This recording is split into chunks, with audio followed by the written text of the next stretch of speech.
Wala namang nakikita problema ang Commission on Elections kung sakaling iurong ang unang parliamentary elections ng BARM. Sa ngayon ay pinahinto na ng COMELEC ang pag-imprenta ng mga balota para dito. Si Luisa Erispe sa sentro ng balita. Kumpiyansa ang Commission on Elections na kakayanin nila ang 5 buwang preparasyon para sa BARM parliamentary elections. Sakaling maisabatas ang panukalang iurong ang botohan para dito sa Oktubre ngayong taon imbis na sa Mayo.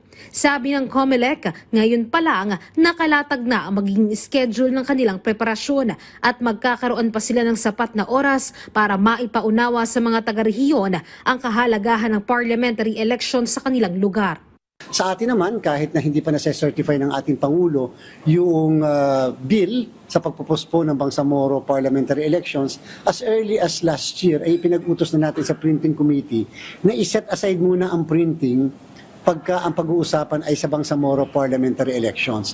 Meron tayong mula May, June, July, August, September at October, second week, para mag-prepare para sa ating Bangsamoro parliamentary election. Kung yun ay sapat o hindi, sapat naman. Sakali namang laman na rin sa batas kung papaano ibabahagi sa mga bayan sa BARM ang 7 parliamentary district na dapat ay nakalaan sa Sulu para makumpleto ang 80 district representatives. Nakahanda rin ang COMELEC na magsagawa ng bagong paghahain ng Certificate of Candidacy sa rehiyon.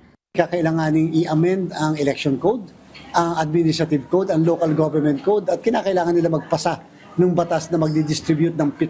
Hopefully makapag-accept kami ng COC ngayong June. And then we will have to print the ballots mga bandang July, August.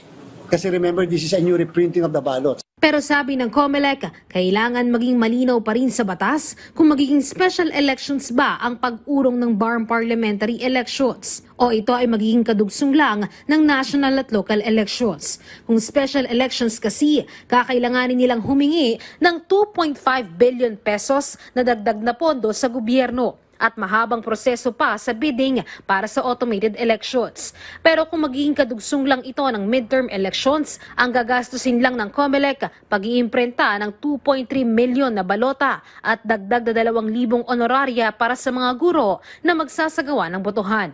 Kung ito ay separate election, may panibagong procurement po sa lahat yun. Napakahirap po ng procurement, inaabot po ng 2 buwan.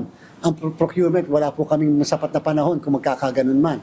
Subalit kung ito po ay continuation ng national and local election, ibig sabihin, yung mga na-procure na bili na namin, pwede naman palang i-amend na lang.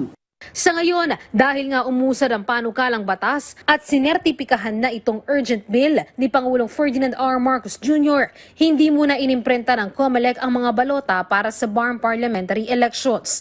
Inuuna muna nila sa ngayon ang mga balota para sa national and local elections na isasagawa sa Mayo 12. Luisa Erispe para sa Pambansang TV sa Bagong Pilipinas.